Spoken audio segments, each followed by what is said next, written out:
دەریای خەم دڵخەمبارە لە دەریای خەم دڵ خەمناک دڵبرینە زۆر زەبینە و ترسناک دووکەڵەی هەڵسا ئەیژێ هەورە ئیش خۆی ئەنوێنێ هەتاوێ جەورە هیوای نییە دەرمانە لەلای هیچ کەس بێ ئومێد و زۆر کەس هاس و بێ هەوەس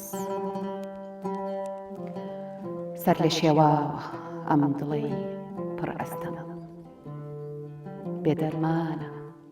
زامەکەی بێ مەڵهەم ڕێگەی ژینم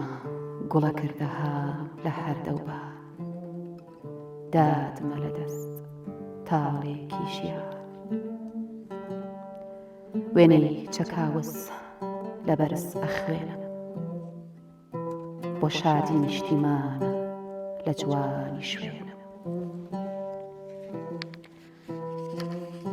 بە دەنگێکی نەرم بەهار دەمبەیان هەر هاوارمە بژی کوردستان گوڵزاری ڕەنگینە بەهار پڕشادی دەنگلاوی کوردان بژی ئازادی هەر لە گەرمیان و تاک و ئێستامان گشتی گیان بەخشە بۆ ڕێی ژیانمان دەم خۆش خەندەخان زۆر سپاس دەست خۆش بینەرانی خۆشەویستی قەلەندەرخانە فەرموون لەگەڵ ئەڵقەیەک و وێزگەیەکی نوێی بەرنامەی قەلەندەرخانە بەرنامەی ئەم جارەمان تایبەتە بە لێدوان و قسەکردن لەسەر یەکێک لە شاعیرە لە یادکراوەکانی ناوچەی کەرکووک کە ئەویش مەلا عەبدوڕەحمانی زەنگنەیە کە ناسراوە بە بەشدراو بۆ قسەکردن و لێدوان لەسەر بەرهەم و شیعرەکان و هەندێک توێژینەوە لەبارەیەوە برای بەڕێز برای نووسەر و شاعیر کاک شیروان کەرکووچی کە هەر لە بنەماڵەی شاعیر بەشدراو خۆیەتی ئامادەیە لە بەرنامەکەمانە بەخێر هاتی کاک شیروان زۆر سپاس بە قوربان منیش زۆر خۆشحاڵم کە ئەمڕۆ لێرە ئامادەم لە بەرنامەی جەنابتان بە حەقەت ئەتوانم بڵێم بەرنمەیەکە هێندەی فێرگەیەک هێندەی قوتابخانەیەک جێی خۆی کوردوتەوە لە دنیای ئەدەبی کوردیە بەرنمێکی زۆر زۆر سەرکەوتووە وەکو ئەرشیفێکی دەوڵەمەندیش ئەمێنێتەوە بۆ نەوەکانی دوهاتمە زۆر سپاس بۆ ڕای بەڕێزت لەسەر بەرنامەکەمان هەروەها خات و ساکار بە ئامێری عودەوە لە بەرنامەکە بەشدارە لەگەڵمانە بەخێر هاتی خات و ساکار بێگومان لەگەڵ هاوکارم خەندەخان بەخێر بێن زۆر بەخێر بێن بەخێر بێن خاتونگیان کاک شیروان تۆ وەکو کەسێک کە هەر لە بنەماڵەی شاعیر خۆیت وە کاتە کەسی خۆت ئەتوانی کورتەیەک لە ژیانی یا پێمان بناسیینی ئایا بەشدراوی شاعیر چیە چکە بەڕاستی ئەم شاعیرە زۆر کەم ناسراوە و لەوانەیە کەسێک یەکێک بێ لەو شاعیرانەی کە بڵین غەدری لێکراوە وکو ئەوەی کەنە ناسراوە بەڵێ زۆر سپاس دیارە بەشدراو ناوی تەواوی خۆی عەبدوڕەحمان محەممەد نادر قادر ناسراو بە مەلا عەبدوڕەحمانی زەنگەنە دیارە نازناوی بەشدراو یاخود پاشناوی بەشدراو کە دوایی دێنە سەری چۆن شاعری گەورەی گەلەکەمان مامۆستا فایق بێکەس ئەو ناوی بۆ هەڵبژاردووە مەلا عەبدوڕەحمانی زەنگەنە ساڵی 1922 لە گوندی باوە کە لە دەشتی قەرەحەسەنە سەر بە شاری کەرکووکە ساڵی 1922 لەدایک دەبێ بێگومان هەروەکو هەر کەسێکی ئاسایی لەو گوندانە ژیانێکی زۆر پڕ لە نەهامەتی و هەژاری و نەداری ئەباتە سەر دواتر هەر لەوێش دەکرێتە بەر حوجرەی خوێندن لای فەقی و مەلاکان لەوێدا بەشدراو ئەتوانین بڵێن فێری نووسین و خوێندنەوە ئەبێ لە حوجرەیە ئەو کاریگەری زۆر شاعیرانی ئەو سەردەمەشی لەسرە ئەگەڕێتەوە بۆ ساڵی 1940 واتە کوتومت بەشدراو لە تەمەنی 18 ساڵیدا دەستی کرۆ بە شعر نووسین ساڵی 1940 یەکەم شعری نووسیوە وەکو زیاتریش پرۆفایلی بەشدراو ساڵی 1956 ژیانی خێزانی پێک دێنێت لەگەڵ ئافرەتێکی زۆر قارەمان و تێکۆشەر بە ناوی گوڵەباخ لەو ئافرەتە پێکەوە 6 کچ و 4 کوڕ دوای خۆیان بەجێ دەهێڵن ئیتر ژیانی بەشدراو دینە سەری باسێکین لە درێژەی بەرنامەکە ژیانێ بووە لێوان لێو لە مەینەتی و دەربەدەری و ژیانی زیندان و سیاسەتکردن و تاکو ساڵی 1982 کە ببوورە ساڵی 1983 لە شاری بەغدا کۆچی دوایی دەکا دواتر تەرمەکەی بە خاک دەسپێرێ هەر لە شوێنی لە دایکبوونی خۆی لە گوندی باوە سەر بە شاری کەرکووک. بەڵێ کاک شیروان خزمەتەکەتان لەگەڵ بەشدراوە چۆنیە چی بەڕێستانەکە شاعر؟ دیارە من زۆر بەداخەوە کە من ساڵی 1984 لە دایک بووم ئەو ساڵی 1980 کۆچی دوایی کرد نەگەشتمە خزمەتی تەنانەت ئەگەر بۆ ساتێکیش بێ ڕۆحی شاد بێ بەڵام خزمەتیەکەمان هەم لەلایەنی باوکمەوە هەم لەلایەنی دایکمیشۆ بە حکومی دایک و باوکم نزیکی یەکەنۆکە و خزمەتی دەکاتە باوڵین خاڵۆی باوکم و هەم خاڵۆی دایکشم یعنی خزمەتیەکەمان بەو شێوەیە و تێکەڵاویشمان زۆر زۆرە لەگەڵیا ئێستا خۆشببختانە لە دوای خۆی نەوەکانی زۆر زۆر چالاکن دیارە کاریگەری لەسەر بەڕێزیشتان هەبوو وەکو بەدڵنیاییەوە من دیوانەکەی طبعاً شیکردنەوەیکی بۆ بکەی من ڕۆژانە یعنی چاودێری یەکەم و ئەی خوێنمەوە کە شیکردنەوەی بۆکی ئەو کاتە ئەزانی چ ئاستێکی ئەم شاعیرە بەڕێزە بەڵام تاکو ئێستا غەدری ئەوەی لێکراوە زۆر بەکەمی ناسرا و زۆر بەکەمی ئەبینرێت. بێگومانەوەی کە باسەکرێ ئێمە ئەو لە سەردەمێکە ژیاوە کە گەلێک شاعری گەورە لەو سەردەما ژیاوە کاریگەری ئەم شاعرانە هەر خۆی وەکو ژیانی خۆی دیارە بەسەریەوە هەبووە هەر وەکو ناوی بەشدراویش کە لەگەڵ بێکەسەوە دیارە میانەی هاوڕێتی لەگەڵ کەسێکی و کەسایەتێکی و بێکەسە هەبووە وەکو گۆران وەکو قانع هەروەها کاریگەریشی تایبەتی محەممەدی مەلاکەریم و مەلا عەبدولکەریم و دەڕسی لەسرە بۆچی ئەگەڕێتەوە بڵێ دیارە خۆی شاعیر هاوڕێتی و هاوڵی زۆر لە شاعیرانی تری کردووە بە بەڵگەی ئەوەیشی کە شاعری گەورەی گەلەکەمان مامۆستا فایق بێکەس ئەو نازناوی بەشدراوی بۆ هەڵبژاردەوە تێتی هەستەکەم ئەم نازناوە بۆ تۆ باشە ئەوش زۆر بە خۆشحاڵیەوە ئەو نازناوەی قبول کردووە دواتر لەو سەردەمەدا بە خزمەت زۆر لە شاعیرە گەورەکانیش گەشتووە ئەگەر دیوانەکەشی بخوێنیتەوە زیاتر شعرەکانی بەشدراو بە ڕیتمێکی کلاسیک نووسیوەتی کاریگەری ئەو شاعیرە گەورانی لەسەر بووە چ وەکو نالی و مەحوی و دواتر خودی فایق بێکەس خۆی و بەڵام شعرەکانی بەشدراو ئەگەر شیکردنەوەیکی بۆ بکەین زیاتر ئەبینین ئەدەبێکی بەرگریە واتە ئەدەبی مقاومەیە زیاتر ئەدەبێکی مقاومەی کرێکاریە شعری کرێکاری زیاتر زاڵە بەسەریە ئەوە دین دوایی باسیەکەین بەڵام بزانە لەم شعرەیە لە خزمەت بەڕێستانە بیخوێنمەوە بەشدراو بەڵێ ئەگەر خات و ساکار هاوکارمان بێت لەم شعرەیە بەشدراو زۆر بە جوانی بیر و ئەندێشەی خۆی ئەوەش ئەخاتە ڕووکە بۆچی بەشدراوە لەم شعرەیە باسیەکات و نەهامەتەکانی خۆشی زۆر جوان لەم شعرە ئەم شعرە لە 27 1940 نووسراوەتەوە بزان لێرە بەشدراو ئەڵێ چی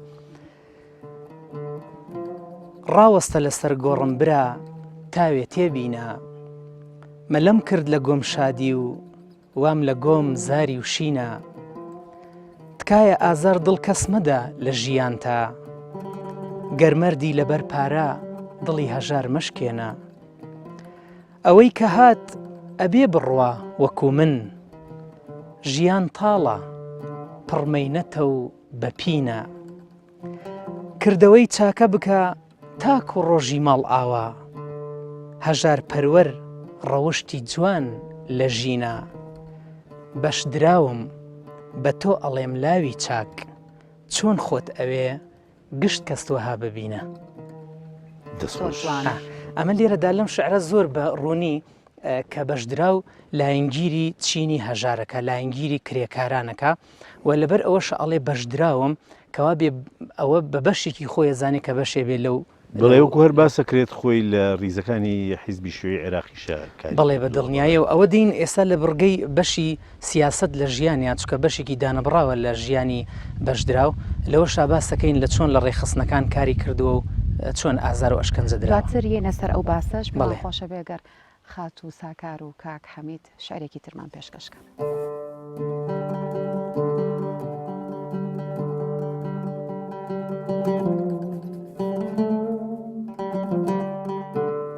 ئەی مام سەر چەرم ئەی ماڵ تۆ وا چوویت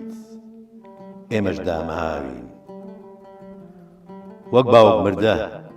سەردێ شێواوین ئەوا دوو جەژنە کورد ماڵوێرانە لە دوای تۆ ئەی ماڵ تاڵیمان ژیانە ئەی مانگ نەورۆزە بەیانی گیانە تۆ لە ژێر خاکدا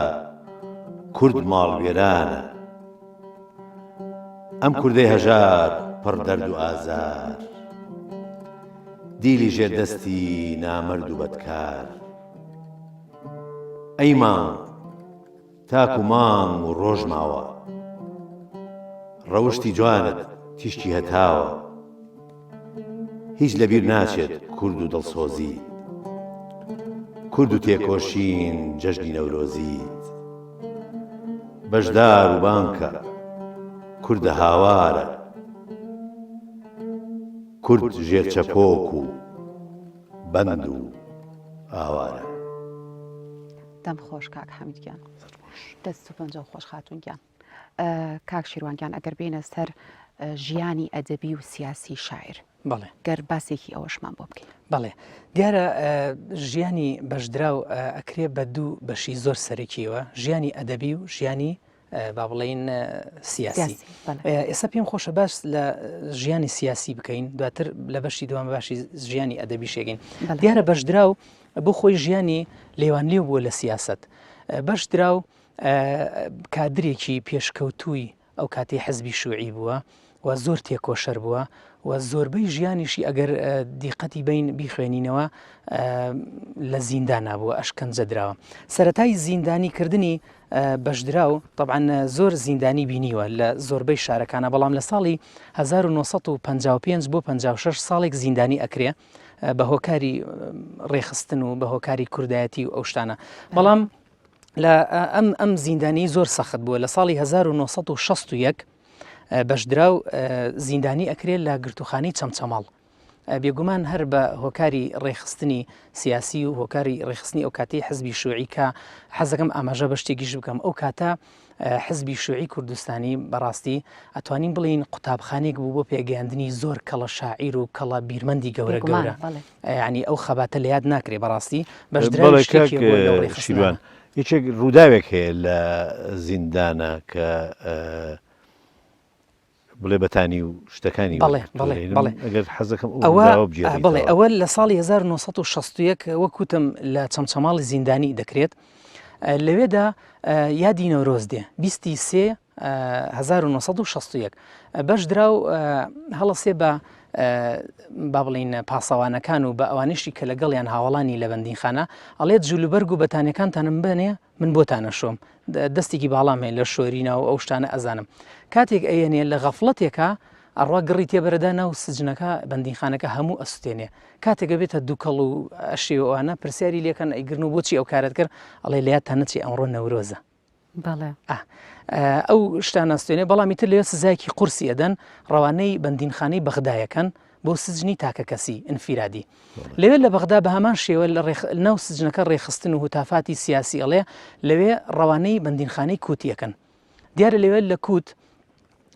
لەگەڵ هاوڵانیان ڕێک ئەکەون بەندینخانەکە ئەشکێنن لە پشتی دیوارەکەەوە دیوارەکە کوونەکەن و بەندینخانەکە ئەشکێنن هەڵدێن لەوێ بەڵام بەداخەوە جارێکی تر لە نزیک شاری بەغدا دەستگیرەکرێتەوە وەک دەستگیر دەکرێتەوە سزاکەی قورستر ئەکەن ڕەوانەی بەندینخانی نوگرە سەلمانێکن لە سەماوە بەپێ ئەوەی لە سەماوەش لەوێک ئەندامانی حزبی شوعی عێراقی لەوێ زۆربەی زیندانیەکرێن لە ناو بەندینخانەشە بە هەمان شێوە کۆمەڵێک زۆر لە هاوڵانی کۆکاتەوە دیسانەوە ڕێخستنی سیاسی دروستەکەن لەوێدا سزاکەی دەها قورسترەکەن بەشدراو ئەگواستنەوە بۆ بەندینخانەی تاکە کەسی لە ڕوومادی لە ڕوومادیەوە دیسانەوە ئەیگوازنەوە بۆ کەرکووک تاکو مودەی یاسایی خۆی تاواکە لە کەرکووک بەڵام بەداخۆ جارێکی تر لە 27 دەی 1965 جارێکی تر لە کەرکووک هەم زیندانیەکرێتەوە یعنی ئەمە ئەوەمان پێ ئەڵەیە ئەگەر ژیانی ئەم شاعرە بخوێنیتەوە هەر یعنی سەر تاپای ژیانی لە ئەشکەنجەدان و لە زیندانی و تەنانەت هەندێک لە هاوڵانی بەشدراو باس ئەوەکەن کە کاتێک ڕەوانەی سژنی ئینفرادی بەغدا کرا لەسەر ئاگری نەورۆزەکەی کە سووتانی بەتانی و شتەکان زۆر لە هاوڵانی دەڵێن بە پلایز نینۆکەکانیان دەرکردبوو هەموو ئەو جاش دەیوت لە ناو زیندانە هەر هاواری دەکرد و ئەیوت بژی کورد بژی کوردستان یعنی شاعیرە بۆ لێوان لێو لە کوردایەتی لە مەردایەتی لە بەرخودان بەڕاستی ژیانی سیاسیشی زۆر ئێمە ناکرێسە بەم چەند خولەکە بتوانین باسی بکەین بڵێ دیارە ئەو ژیانەی کە هەی بووە و ئەو ئەزمونانی کە کردوێتی وای لێ کردووە کە زۆر لەگەڵ چینی چەسا و هەژارا بێت ئەمە چۆن لە ناو شعرەکانی ڕەنگی داوەتەوە بڵێ دیارە شعرەکانی بۆ نمونەسە لەم شعرەیە خۆی زۆر بە شێوەیەکی جوان باسی ئەکا بەپی ئەوەی خۆی سەر بە یەکێک لە قوتابخانە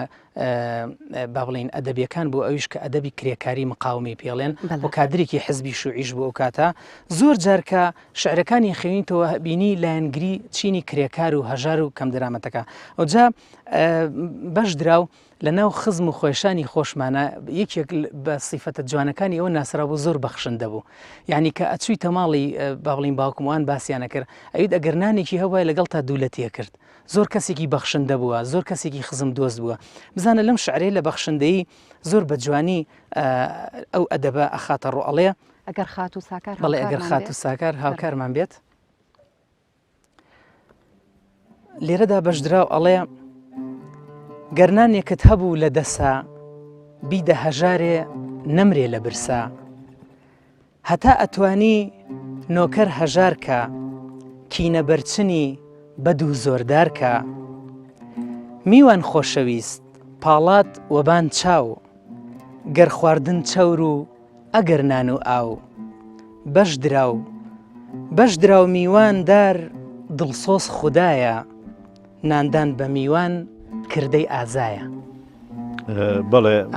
کاک شیروان من بەڕاستی چەند تێبینیەکم هەیە لەسەر کۆی شعرەکانی وەکو کێش و سەروە گەلێک جار لەنگی لە زۆر شعرەکان هابینم ئەمانە بۆ هەروان وسراوە لە سەرەتایە بۆ هەڵی چاپ و بۆ هەندێک لەو هەڵانە ئەگەڕێتەوە کە ئەو کاتەکە شعرەکانی پێنووسراوە بەڵێ دیارە ئەگەر شعرەکانی بەشدراو بخوێنیتەوە بە تایبەتی لە دیوانی گوڵزارستان کە لای بەڕێستانە ئێستا شعرەکانی وەکوتمان زیاتر شتی کلاسیکی نووسێتەوە بەڵام لە کاتی ساخکردنەوەی حەزم کرد ئاماژە بە شتێتر بکەم جگە لەم دیوانە بەشدراو خاوەن دوو کتێبی تر بووە ئەو کاتە لە زیندانەکان ڕژێمی بەعسی ئەو کاتە دەستی بەسەرا گرت و نەیهێشت بڵاوە بێ ئەو دوو کتێبە ئەو کتێبانەش لە بریتی بوون لە یادەوەری ناو بەندینخانەی خۆی و هاوڕێکانی و یادداشتنامەکانی خۆی لەگەڵ ژیانە و لەگەڵ بەسەرهاتی سیاسیە قسەش ئەکرێ ئەڵێن هەند یەکی کرد لەو کتێبانە بە هەمان شێوە شعر بووە حەزەکەم ئاماژە بووە بکەم چکە ئەمە سێم کتێبی بەشدراوە ئەو دوو کتێبەی تر بەداخەوە دەستنووسەکانی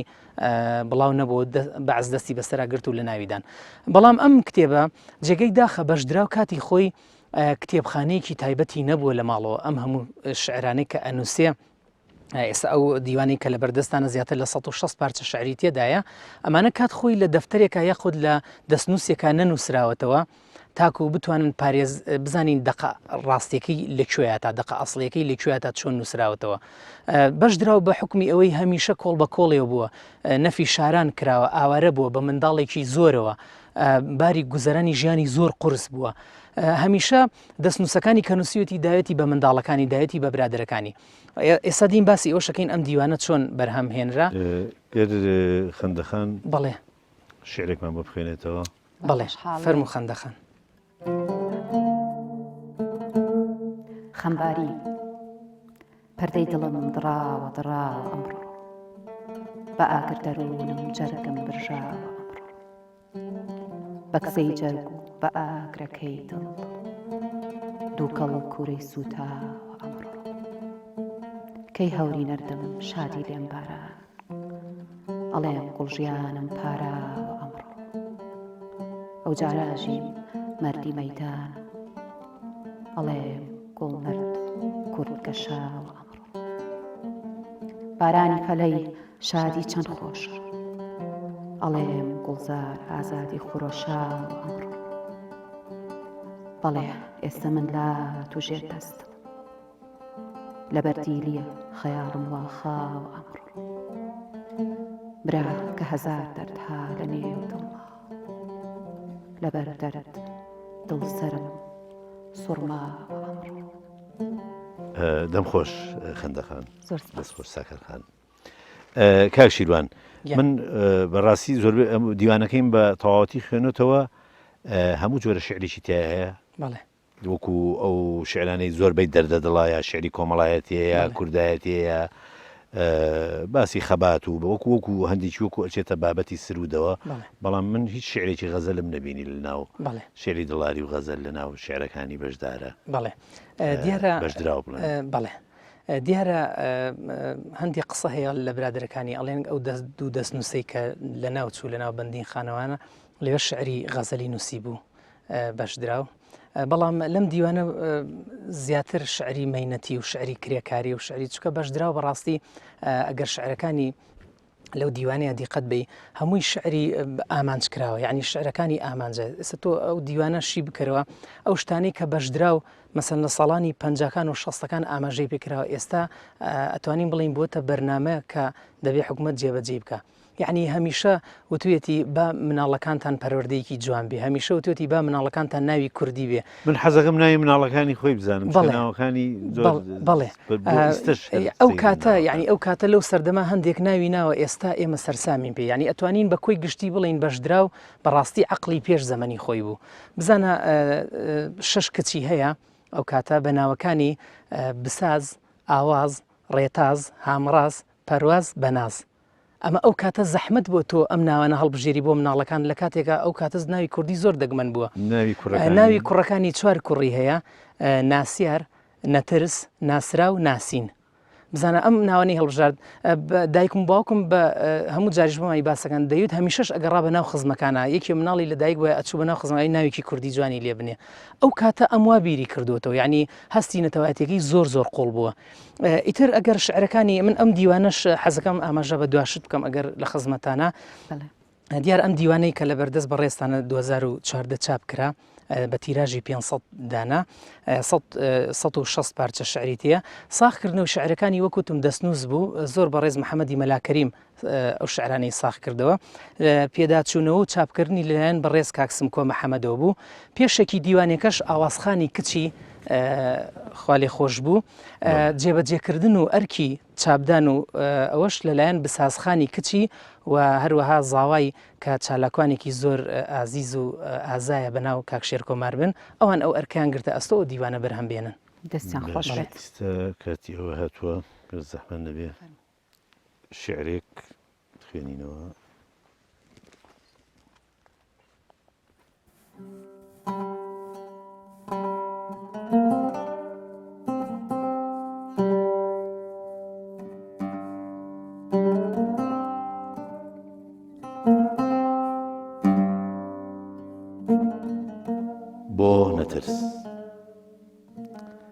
نەترس تۆ زانای جوان خۆت بنوێنە دڵسۆزی 20 ساڵ خوا مەسووتێنە بە بیر و پڕهۆش هەڵسە و دانیشە بۆ خۆت ڕەوشتی جوان بکە پیشە بزانە کێیە دوژمن و دۆستت کەوڵی بزن نابێتە پۆستت سالار و هێمن دڵ ئازار مەکە لەبەر چاو هیچ کەس خۆت بێزار مەکە برام تا ئەژیت ڕەوشتت پاک بێ لە لای مردمان با ناوت چاک بێ جەرگت بسووتێت بۆ گشت جەرگ سوتاو بە کەڵک بە بۆ هەژار گشت هەژار و داماو برا تێکۆشە خۆت بەدناو مەکە بۆ پول و نیشان خۆت خراو مەکە دەم خۆش کاک حەمیدگیان دەست و پەنجە خۆش خاتونگیان بەڵێ کاک شیروان دیارە شاعر لە شعرەکانیە باس لە پەروەردەی مناڵەکە لە هەنێک کاتیشە داد و بێدادێتی بەدەست مناڵەوە هۆکاری ئەمە چی بووە؟ بەڵێ هۆکاری ئەمە دیارە خۆی بەشدراو بە شێوەیەکی گشتی ئەگەر شعرەکانی تەماشا بکەی باس لە پەروەردەیەکی جوانی منداڵەکە ڕاستە مەسەلەن لەو شعرەیە کە ئێستا کاک حەمید خوێندێەوە ڕاستە ئەڵێ بۆ نەترس واتە نەترسی کوڕم بەڵام بە شێوەیەکی ناڕاستەوە خۆ بەشدرا و مخاتەبە یاخود قسە لەگەڵ هەموو مناڵانی کورد دەکات لە ڕێگای نەترسەوە ئەڵێ با منداڵەکانتان وابێ یعنی بۆ نمونە ئەڵێ مرد بە چاک بە خیانەت لە نشتیمان مەکە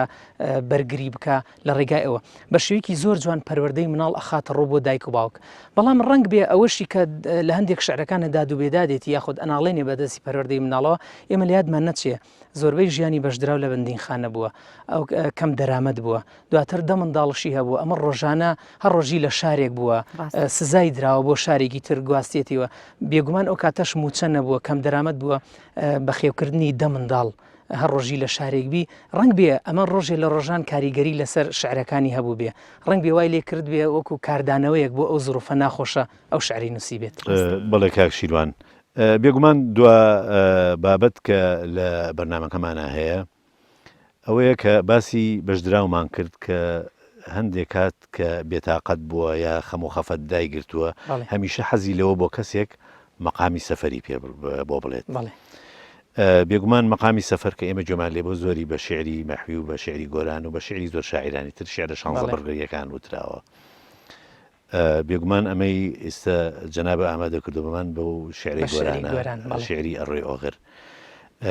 بێگومان لە کۆتایی بەرنامەکە زۆر سوپاسی ئامادەبوون دەکەین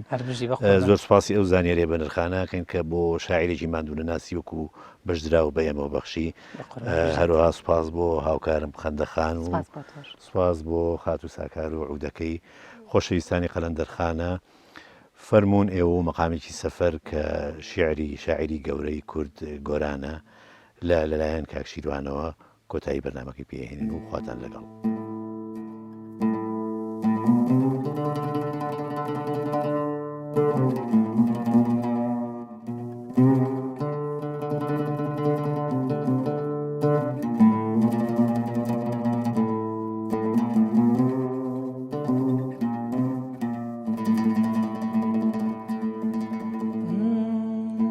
Oy gene kılayla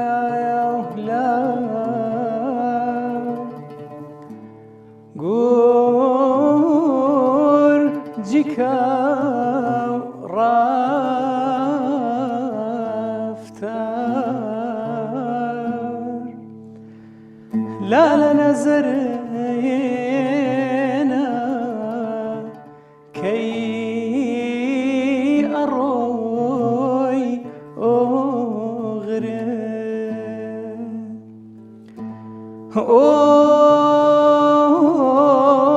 of letiri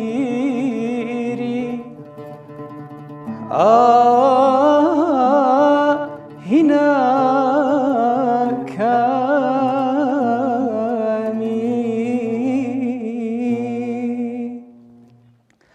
la la hazarena kay aroy